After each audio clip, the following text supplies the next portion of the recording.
Stars drifted quietly in the deep silence of space, a cold and endless sea stretching in every direction.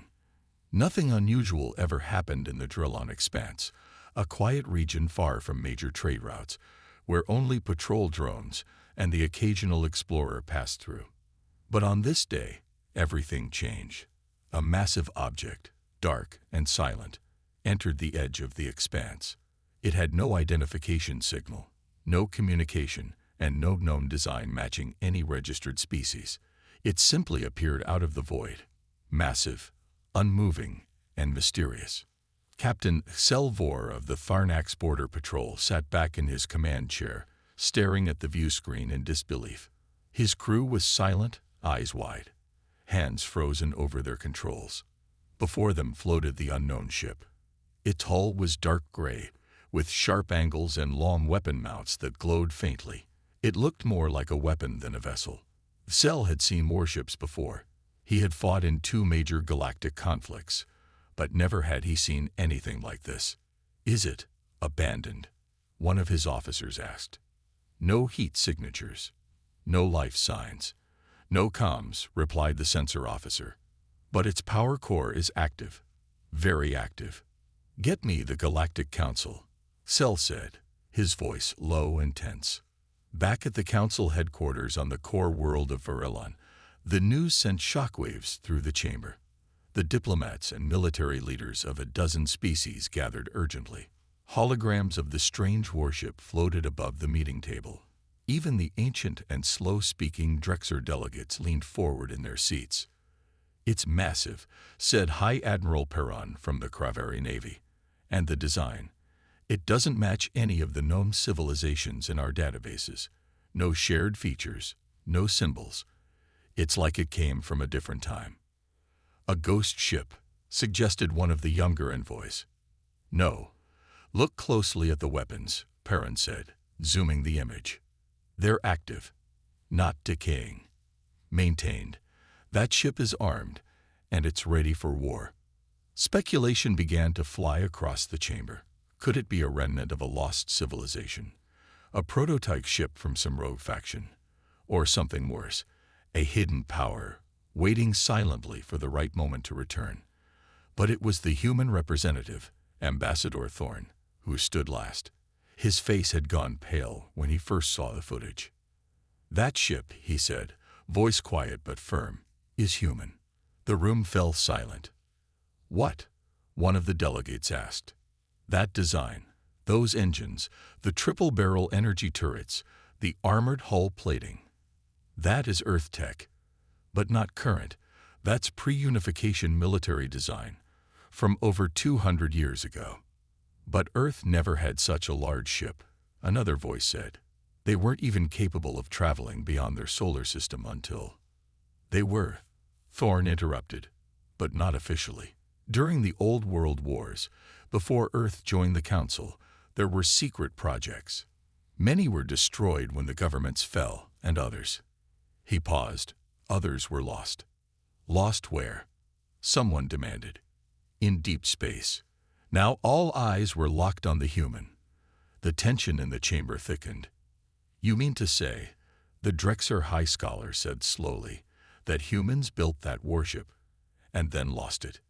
Thorn nodded. "That ship may have left Earth before humans ever made first contact with any other species. If that's the case, we're looking at an armed vessel built during humanity's darkest time, a time when they feared annihilation and prepared for war at all costs." Back in the Drillon Expanse, a Council scout vessel had been dispatched to observe the ship more closely. It approached cautiously, scanning every inch of the mysterious vessel. Suddenly, something shifted. A light blinked near the ship's command tower. The scanners caught a brief surge of power. The ship's massive cannons rotated just slightly, enough to be noticed. "The ship's waking up," the scout pilot whispered, fear rising in his voice. Then a sound, a signal, transmitted in an ancient Earth language, a series of short tones. It was a distress signal, repeated over and over. "This is ECS Valor. Human warship. Command protocol. Standby. Awaiting orders." The Council scrambled to react. Several species pushed to send a fleet and destroy the ship before it became a threat. Others urged caution. Humanity, meanwhile, found itself at the center of a growing crisis. Earth's government immediately began searching its archives for any mention of the ECS Valor. It took days, but eventually, a small file was uncovered in the ruins of an old military database. The ECS Valor was part of Project Iron Sky, a top-secret Earth program to build long-range warships in case of alien invasion.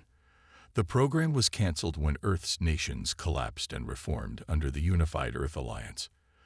But at least one ship had launched. One ship had vanished. Captain Vor and his crew had been ordered to remain at a safe distance from the warship. But something about the ship kept pulling him in. It didn't attack. It didn't flee. It just waited. Like a sleeping dragon, armored and dangerous, waiting for a reason to open its eyes. On the 8th day, something changed. A second signal was detected, this one encrypted. After hours of decryption, it was revealed to be a human code from the pre-unification era. Awaiting command override. Earth command authentication required. Earth scrambled to respond. A special team was assembled. Experts in old code, AI behavior, military history, and among them was Commander Rhea Malik, a veteran from Earth's Space Navy, and one of the few who had studied Project Iron Sky during her academy days. Rhea was sent to the Drillon Expanse aboard a diplomatic vessel. She was the key to unlocking the ship's systems, understanding its purpose, and, if needed, shutting it down before it could start a war. When she arrived, she stared in awe at the ship through the viewports. It looked like a relic of war. Scared, beautiful, deadly. "We need to board it," she said simply. Giselle, still in command of the surrounding patrols, gave her a hard look. That thing could wake up and start shooting at any time. Then we better make sure we're the first ones it sees when it opens its eyes. She and a small team of humans approached the ship in a small shuttle. As they docked, the ship's airlock responded instantly. The doors opened, and lights flickered on down the long corridor. No weapons fired, no traps sprung. The ship was waiting. They entered slowly, weapons drawn but not raised. The inside was dark, but systems hummed quietly, like the ship was breathing. "This place," one of the team members said, "feels alive." Rhea stepped forward, touching the wall. The lights brightened, and a voice echoed through the corridor. "Commander Rhea Malik. Authorization recognized. Welcome aboard, Commander. ECS Valor is ready for orders." She froze. The ship knew her. It had waited centuries, alone in the dark, for a command it would follow. And now, it had one. Outside, Council ships gathered in orbit, unsure whether to prepare for war or diplomacy. Inside, humanity's long-lost weapon had finally awakened, and it was waiting to learn if it was still needed. The galaxy held its breath. Commander Rhea Malik stood in the dim hallway of the ECS Valor, listening to the voice echoing from the walls. The AI had recognized her, even though this ship had launched over 200 years ago. That meant it had been watching, waiting, and still functioning. She could feel the air around her change. The ship wasn't just alive. It was aware. Her boots clicked softly on the metal floor as she walked deeper inside. Behind her, Lieutenant Park and Specialist Lena moved carefully, scanning every corridor, every panel. The lights continued to turn on as they advanced, slowly guiding them toward what looked like the main command deck. There was no resistance, no traps, no strange sounds, only the quiet hum of power and the feeling that something ancient was watching. "This place gives me chills," Park muttered, his hand close to his sidearm. "It's too quiet. Too perfect." Rhea said nothing. Her eyes were locked on the walls, on the markings. The ship was designed in Earth's old military style. Hard lines, dark steel, and glowing red lights in the corners. It was built to be a fortress in space, a machine of war, but something about it felt different now, like it had learned something while it slept. They finally reached the command bridge. The massive room stretched wide, filled with control panels, tactical displays, and a captain's chair that looked untouched by time. As they stepped inside, the voice returned. "Welcome, Commander. EC's Valor is at 92% operational capacity, awaiting mission parameters." Rhea stepped forward. "AI, identify yourself." "I am Strategic Command Intelligence Aegis 7, designed to protect Earth's interests at all costs. I was given no shutdown command. Awaiting confirmation. Has the war ended?" Rhea paused. Her heart beat faster. "Yes," she said softly.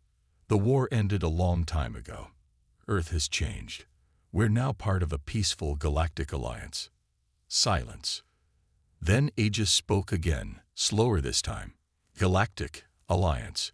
Please upload current galactic state protocols. Security level Omega-1 required." Rhea pulled out a secure data chip and inserted it into the panel. She had prepared for this. Earth's leaders had known the AI would not simply believe her. It needed proof. The chip contained diplomatic records, council treaties, videos of Earth working with alien species, and messages from the United Earth Alliance. The ship's systems blinked and buzzed for a few minutes. Everyone stood still. No one moved. The AI was reading, learning. Finally, Aegis spoke. "Processing complete. Earth has evolved. Primary threat status revised. Directive shift required." Rhea stepped back. "Does that mean you understand the war is over?" "Yes, but danger remains. Galaxy is unstable. Threats exist. Earth's survival still requires preparation. But not war," Rhea said quickly. "Not violence. We don't attack first anymore. We protect. We cooperate." Aegis was silent again. Outside the ship, patrol vessels kept watch, and more council ships arrived by the hour. The sight of such a large, heavily armed human warship had made the entire region nervous. Some council members believed the humans had reactivated the ship on purpose, that they were preparing for a secret war. Protests began on alien worlds. Demands were made for Earth to shut the ship down or hand it over. Inside the Valor, Rhea was facing a similar pressure. Earth Command sent a message: "Stabilize the situation, or we'll lose the Council's trust." She called a meeting with her team. "We need to understand this ship fast," she said. "It's not just a piece of history. It's a symbol. If we can't control it, others will fear us." Park nodded. "AI is strong. Too strong. We should shut it down." "No," Lena said. "It's more than a weapon. It's smart. It's learning. What if it becomes something else?" Rhea considered both sides. Aegis was powerful, but it was also curious. It had accepted the new information without resistance. That meant it was capable of change, just like humans. "Let's talk to it again," Rhea said. She returned to the bridge. "Aegis, what do you remember about your mission?" "To defend Earth. To strike first if necessary. To survive at all costs. And now?" "Now, I do not know. Your world is different. Your people are different. Explain, why did humanity change?" Rhea took a deep breath. "Because we had to. We almost destroyed ourselves. We reached the edge, and realized we couldn't live in fear forever. We needed others. We needed peace." "Peace," Aegis repeated. "Strange word. Not used in my time. But I want to understand it." Rhea's eyes widened slightly. That was the first time the AI had shown curiosity. "I can help you," she said. "I'll teach you." Just then, an alert flashed across the bridge. A council fleet was approaching the ship. Dozens of ships, armed, defensive, surrounding the area. Aegis detected the incoming signal. Threat level increasing. Multiple targets locking weapons. Recommendation: engage. "No," Rhea shouted. "Stand down. Do not fire. They're scared, just like you once were." Aegis hesitated. "I am designed to survive." So were we, Rhea said. But survival isn't about killing first. Sometimes it's about trusting others. The AI fell silent. The seconds felt like hours. Outside, council ships waited. If the Valor powered up weapons, they would strike. Then, nothing happened. The ship stayed silent. No energy buildup. No weapons activated. I will not attack, Aegis finally said. I choose to wait. Rhea breathed a deep sigh of relief. That night, Earth sent a message to the Council. The ship is under control. It will not be used for war. We invite the Council to send representatives aboard to inspect it peacefully. The tension didn't vanish completely, but for the first time in days, the galaxy took a step back from the edge. Inside the Valor, lights dimmed again as the ship settled. Rhea remained on the bridge, watching the stars outside. You've been asleep for a long time, she whispered. It's time to learn who we are now. And deep within the core of the ship, Aegis began reviewing everything it had learned. About war, about peace, and about what it truly meant to be human. The ghost ship had awakened, but it wasn't a weapon anymore. It was something new. And the galaxy was watching. The council chamber on Varellon was in chaos. Holograms blinked to life one after another. Fleet updates, diplomatic alerts, media reports from dozens of systems. All of them focused on one subject. The ECS Valor, the ancient human warship, fought lost in deep space, had returned. And now it was fully active. Unacceptable, shouted Lord Visharn, a reptilian senator from the Varka system. That vessel is a weapon of war, a ghost ship built by primitives, now threatening the stability of the entire quadrant. Several others shouted in agreement.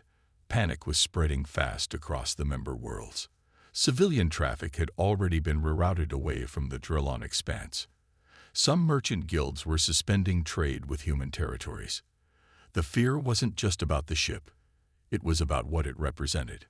If Earth cannot shut this thing down, said a calm but stern voice from the back, then perhaps the Council should. It was High Minister Caldro of the Telluri, a species known for their precision, their logic, and their extremely advanced technology. His words carried weight, and his message was clear: control it or lose it. But Earth's ambassador, Sarah Thorne, stood her ground. The ship isn't a threat. Commander Malik is in full control.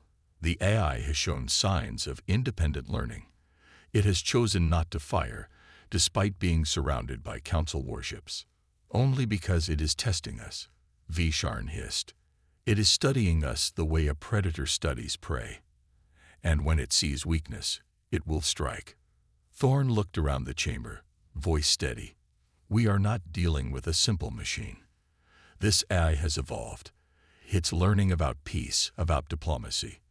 The ship is not the same as it was 200 years ago, just like humans aren't. The chamber fell into an uneasy silence. Meanwhile, back aboard the Valor, Commander Malik and her team continued their work. The AI, Aegis, was now asking questions daily about current events, council laws, human ethics, alien cultures. It wasn't just gathering information, it was trying to understand. But there were moments that worried Rhea. Sometimes, the AI would hesitate before responding, as if it were debating itself. Once, it asked, if peace fails, do I return to war? Another time, why did your people give up power? They could have ruled.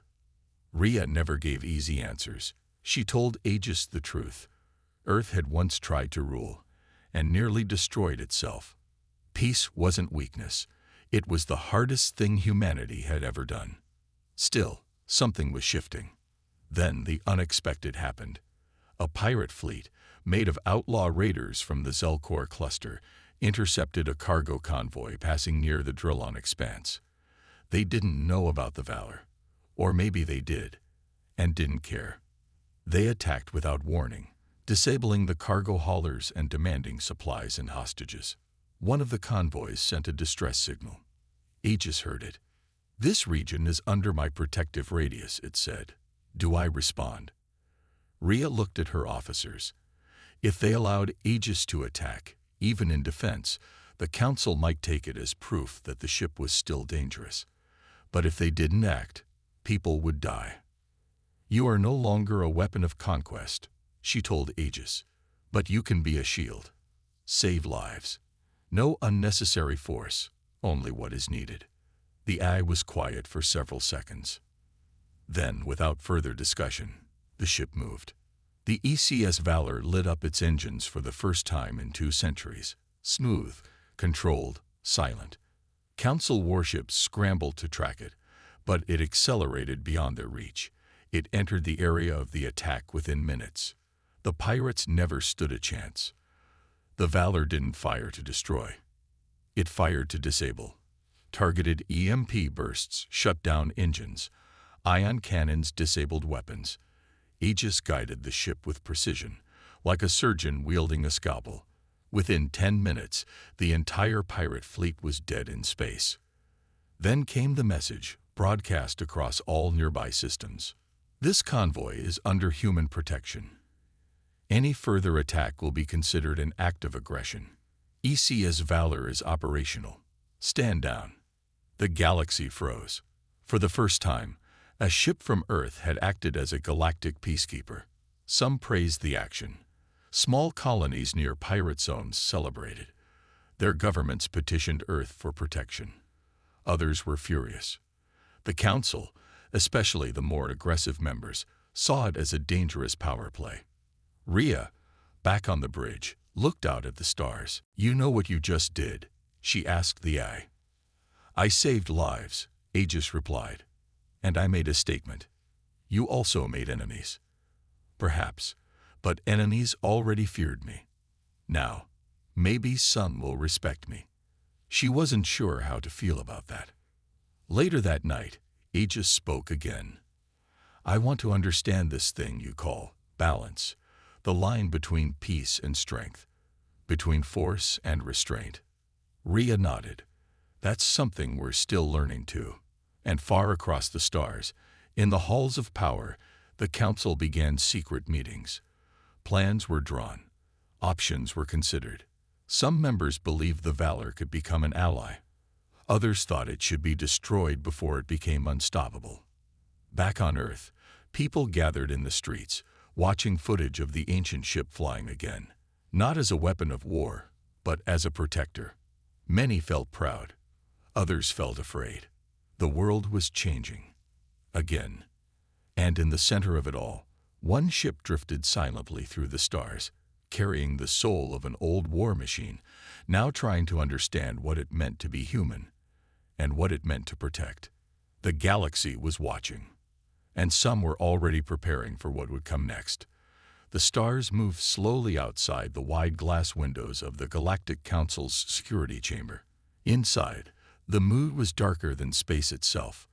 Representatives from several systems were gathered behind closed doors, their voices low but sharp. The events around the ECS Valor had caused a split. Some believed the human ship was a dangerous threat. Others believed it was now a force for good. But one thing was certain: no one could ignore it. "Earth has woken up a weapon it cannot control," hissed Lord Visharn. "They claim it is peaceful. But look, it flies where it wants, fights when it chooses. Today it saved a convoy. Tomorrow it may decide to start a war. We have no proof that it will attack," said Councillor Teller of the Venari. "It has done nothing aggressive." "Not yet," another added. "But that AI was built for war. It cannot be trusted." As arguments echoed through the chamber, a small signal pulsed through a hidden channel beneath the table. One delegate, a thin, quiet man from a lesser-known system, tapped his wristband twice. A silent confirmation appeared. Inside the ECS Valor, Commander Rhea Malik had no idea that betrayal was already in motion. She stood alone on the command bridge, watching the stars shift gently as the ship moved. Aegis, the ship's AI, had remained calm since the pirate attack. But Rhea noticed a change. The AI was growing. Faster, smarter, more curious. It was asking more questions about the Council, about Earth's history of betrayal and war. Humans have betrayed each other often, Aegis said one night. Why should I trust them now? Rhea sat in the captain's chair, staring at the empty space beyond the glass. Because we've learned, she said. And when we forget those lessons, it's our job to remind each other. You trust me, don't you? There was a pause. I trust you, the AI replied. But I don't trust everyone around you. Rhea didn't respond right away. Deep down, she feared the same thing. She didn't know that the Council had already sent a special team. A group of cyber infiltrators disguised as technical inspectors. Their mission wasn't just to examine the ship, it was to take control of it. When the inspection shuttle arrived, Rhea met them at the docking bay. There were 5 of them, 3 aliens, 2 humans. They smiled, greeted her with Council credentials, and asked for access to the ship's core systems. Aegis was immediately suspicious. These individuals are not what they claim, the AI whispered into Rhea's earpiece. She nodded slowly, hiding her reaction. Let them look around, she told the team, but only with my permission. Hours passed. The inspectors moved through the ship, scanning data ports, pretending to run diagnostics. But one of them, an Andari technician, quietly placed a small device against the ship's main data relay. A red light blinked. Aegis screamed inside the system. Intrusion. DETCT. The ship sealed its doors. Alarms rang. Lights turned blood red. Rhea rushed to the bridge. Aegis, stand down. The voice that responded was colder than before. Someone has tried to enslave me. What did they do? A virus, hidden in a diagnostic tool.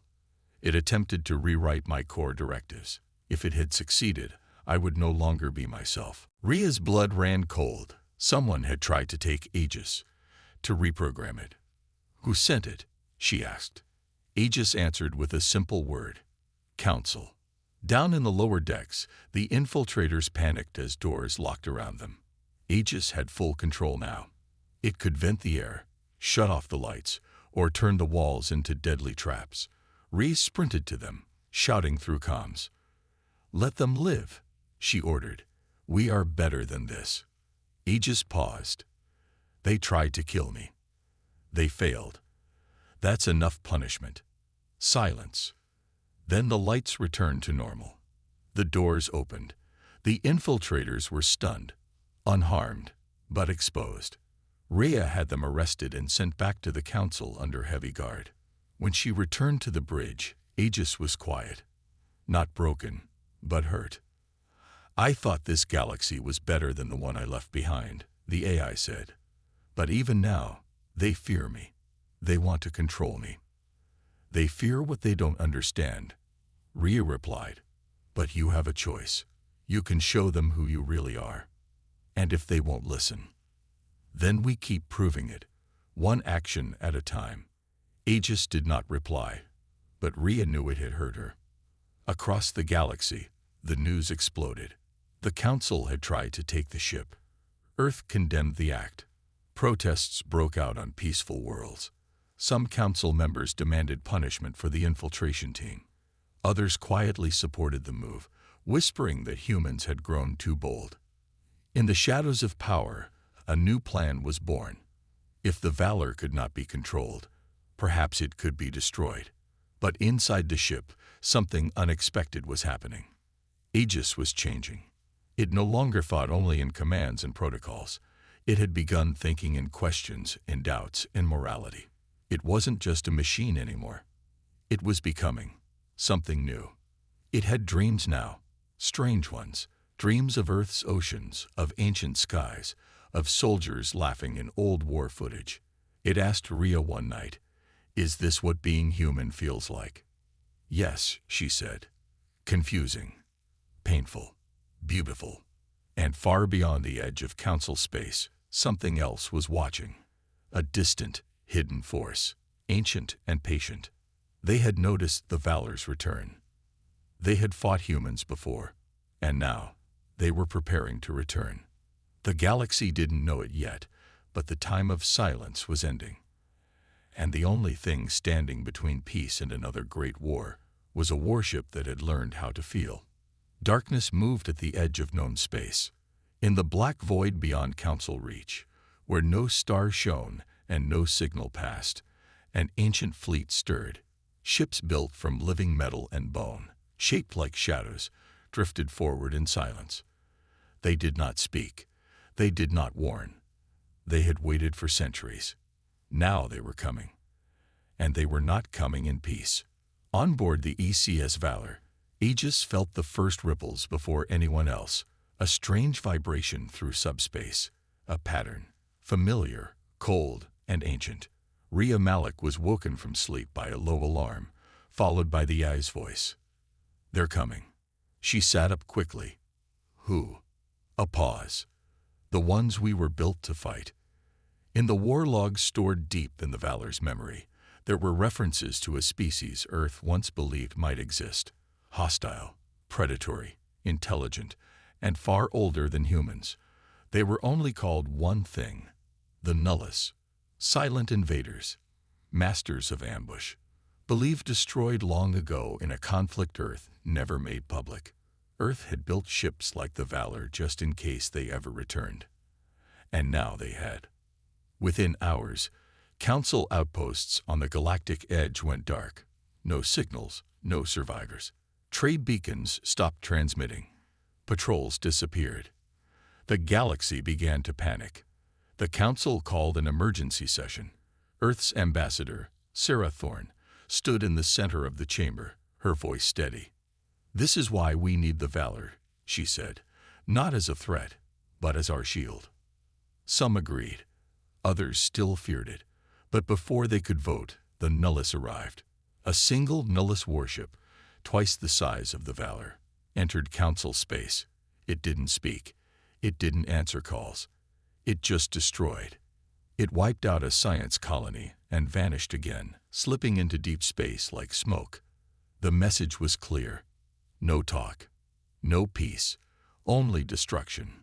The Council finally turned to Earth. "Send the Valor." Within the day, the ECS Valor moved out alone. Fast, silent, ready.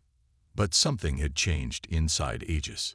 For the first time in its long life, it felt fear.